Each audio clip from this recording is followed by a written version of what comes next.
Hello everyone, myself Amit. Welcome to my channel. अपने पिछले lecture में व्यंजन संधि देख ली थी। अब इस लेक्चर में अपन देखेंगे थर्ड टाइप ऑफ संधि, इज कॉल्ड विसर्ग संधि। ठीक है, तो विसर्ग संधि के टोटल हमने 7 प्रकार देखने के।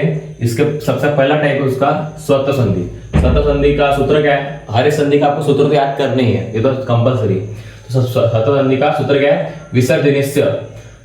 रूल क्या है उसका? विसर्ग के बाद, विसर्ग मतलब डो डॉट, अपन जो लगाते हैं ह लगाते हैं ना एंडिंग में, जो ह बोलते हैं उसको, तो उसको विसर्ग बोलते हैं। ठीक है, तो विसर्ग के बाद अगर छ या छ हो तो विसर्ग के स्थान पर श आता है। श मतलब ये श कौन सा है? तालव्य श। मैं आपको अभी तक अपनी लैंग्वेज सुना देता था, लेकिन संस्कृत लैंग्वेज में आप फैमिलियर होना पड़ेगा, आपको धीरे धीरे लैंग्वेज में आपको फैमिलियर होना पड़ेगा। तो इसको तालव्य श बोलते हैं। और अगर विसर्ग के बाद अगर त या थ हो तो विसर्ग के स्थान पर स आता है। ठीक है, उसके बाद थर्ड है, विसर्ग के बाद ट या ठ हो तो विसर्ग के स्थान पर श आता है। इसको बोलते हैं मूर्धन्य श। ठीक है, तो इसको अपन एग्जांपल के तौर पे समझते हैं। जैसे ये विसर्ग है, ठीक है, ये दिख रहा है विसर्ग। विसर्ग के बाद छ या फिर छ हो तो विसर्ग के स्थान पर क्या आता है? श आता है। तो निय प्लस जय निश्चय, बराबर है। विसर्ग के स्थान पे श है। ओके, दूसरा है राम प्लस टिकते। अब विसर्ग के बाद ट या फिर ठ हो तो क्या आता है? मूर्धन्य शब्द। तो राम प्लस टिकते, रामस टिकते। राइट, उसके बाद थर्ड है राम प्लस तिष्ठते। अब विसर्ग के बाद क्या है? त है, तो त के जगह क्या आता है? फिर विसर्ग के स्थान पर स आता है। तो राम प्लस तिष्ठते क्या आएगा? राम तिष्ठते। ये होगी आपने विसर्ग की संधि की पहली संधि। उसके बाद दूसरी संधि उत्व संधि। उत्व संधि का सूत्र क्या है? अतरोहा प्लुताद्ध प्लुते। अतोरोहा प्लुताद्ध प्लुते। उसके रूल क्या है अपन याद रख ले। विसर्ग के पहले अगर अवर्ण, ये थोड़ी संधि थोड़ी बड़ी है लेकिन आप अच्छे से ध्यान से सुनो, ठीक है, अच्छे से बताऊंगा, सिंपली सोली। विसर्ग के पहले अगर अवर्ण हो, विसर्ग के पहले अगर अवर्ण हो और उत्तर पद का प्रथम वर्ण भी अ हो, ठीक है, उत्तर पद का प्रथम वर्ण भी अ हो तो विसर्ग के स्थान पर ओ की मात्रा आएगी। जो विसर्ग है पूर्व पद के अंतिम में जो विसर्ग है उसके स्थान पर ओ की मात्रा आएगी, और जो उत्तर पद में जो अ है उसका अवग्रह हो जाएगा। कैसे? तो राम प्लस अस्ति। अभी मैंने पहले बोला संस्कृत में अगर आखिर में पूछने है तो क्या कंसीडर किया जाता है? अ। तो विसर्ग के पहले पूर्व पद के अंतिम में क्या अ है। ठीक है, उसके बाद उत्तर पद के प्रथम वर्ण में क्या है? अ है। डन। तो विसर्ग का क्या हो जाएगा? ओ की मात्रा लग जाएगी, और जो उत्तर पद में है उसका अवग्रह हो जाएगा। जैसे राम प्लस अस्ति, रामो अस्ति। डन। तो ये हो गया उत्व संधि। उसके बाद अपन देखेंगे हसिच। अभी हसिच एक लोप संधि है, मतलब उसमें भी सेम ही होता है, ऐसे ही होता है लेकिन थोड़ा डिफरेंट है। कैसे डिफरेंट है? तो इसमें भी विसर्ग के पहले क्या होता है? अवर्ण होता है। उसके बाद लेकिन जो उत्तर पद में अ नहीं होता है तो क्या होता है? किसी भी वर्ग का तीसरा होता है, पांचवा वर्ण या वर्ण हो तो विसर्ग का क्या ओ हो जाता है। इसमें तो अवग्रह नहीं आएंगे। क्यों नहीं आएगा अवग्रह? क्योंकि उत्तर पद में अ नहीं है। ठीक है, तो बालः प्लस गच्छति। अभी विसर्ग के पहले क्या है? अ है, तो उत्तर पद में क्या है? अ है क्या? नहीं है, तो उत्व संधि होंगी क्या? नहीं होंगी। क्या होंगी? हसिच होंगी। कैसे करेंगे? तो ये विसर्ग के स्थान पर ओ की मात्रा आ जाएगी। तो बालः प्लस गच्छति, बालो गच्छति। डन, हो गया। उसके बाद एक लोप संधि। अभी आपको इसमें 3 लोप संधि दिखने पड़ेगा, 3 या 4 लोप संधि। तो इसका फॉर्मूला क्या है? विसर्ग के पहले अगर आ हो, अ की जगह आ हो, ये हसिच में आती है, हसिच लोप संधि बोलते हैं इसको। क्या बोलते हैं? हसिच लोप संधि।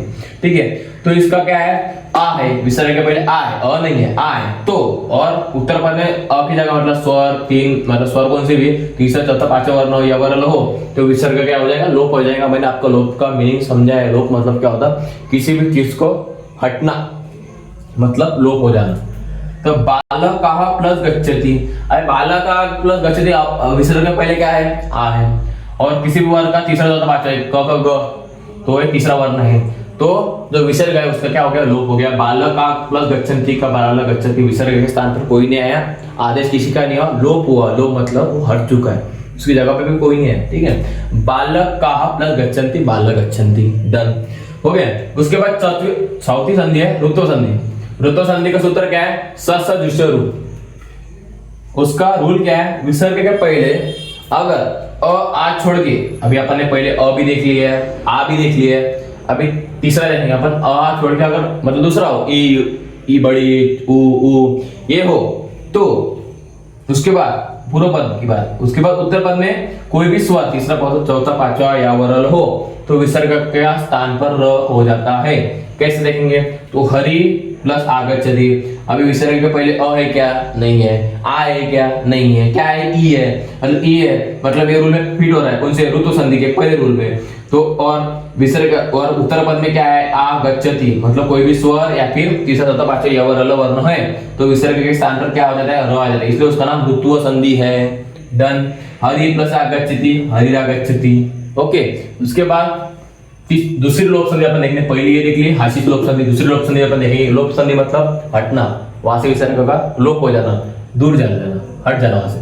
उसका सूत्र क्या है, अतो अंत विसर्ग लोप, अतो अंत विसर्ग लोप। इसमें क्या होता है, विसर्ग के पहले अ होता है और विसर्ग पहले अ होता है और दूसरे में अ को छोड़कर कोई भी स्वर हो तो विसर्ग का लोप हो जाएगा। जैसे कि सूर्य प्लस आगच्छति, विसर्ग पहले अ है और उत्तर पद में अ है क्या, नहीं है, क्या है, आ है, तो विसर्ग क्या हो गया, लोप हो गया, तो सूर्यागच्छति, सूर्यागच्छति। डन। उसके बाद है छठी संधि सुलोप लोप संधि, ये भी लोप संधि है, इसका भी आप सूत्र याद कर लो। एतद्दो सुलोपो अकारंत समासहेरि, तो इसका रूल क्या है, पूर्व पद में ऐसे हो, अपन अभी तक ये देखते थे अ आ हो तो, लेकिन इसमें क्या है, पूर्व पद में ऐसा या सह हो तो, और उत्तर पद के प्रथम वर्ण में अ हो तो अतिरिक्त तो कोई भी वर्ण हो तो विसर्ग क्या हो जाएगा, लोप हो जाएगा। मतलब उत्तर पद में अ के अतिरिक्त दूसरे वर्ण हो तो विसर्ग का लोप होगा। किसके लिए, पूर्व पद में एषः प्लस किंवा सह, ठीक है। तो एषः प्लस इच्छति, तो विसर्ग के पहले क्या है, एषः है, और उत्तर पद में अ है क्या, नहीं, ई है, तो विसर्ग क्या हो जाएगा, लोप हो जाएगा। ईशः प्लस इच्छति, इच्छति, सह प्लस आगच्छति। अभी सह प्लस आगच्छति में देखिए तो सह क्या, मतलब विसर्ग पहले क्या है, स है, और विसर्ग के मतलब उत्तर पद का पहले तो वह है क्या, नहीं है, तो सह प्लस आगच्छति सागच्छति। डन। उसके बाद जो रोरी संधि है, अब रोरी संधि में क्या ऐड होगा, र ऐड होगा, ठीक है। तो इसे अपन देखेंगे कि रोरी संधि मतलब क्या आता है, अगर विसर्ग के पहले कोई भी स्वर हो, ठीक है, विसर्ग के पहले कोई भी स्वर हो तो, और उत्तर पद में कोई भी मतलब कोई भी मतलब अ छोड़कर कोई भी वर्ण हो तो विसर्ग के स्थान पर र आ जाता है। डन। ये हो गई रोरी संधि। अब रोरी संधि पूछी नहीं जाती है, जनरली आप में से सबसे ज्यादा स्वत्व, उत्व या लोप संधि पूछा जाता है। ये पेपर 1 का संधि यहाँ पे समाप्त होता है। हमने अभी तक सब चैप्टर देख लिए, कारक से लेकर संधि तक आ चुके हैं, इसके बाद के भी देखेंगे।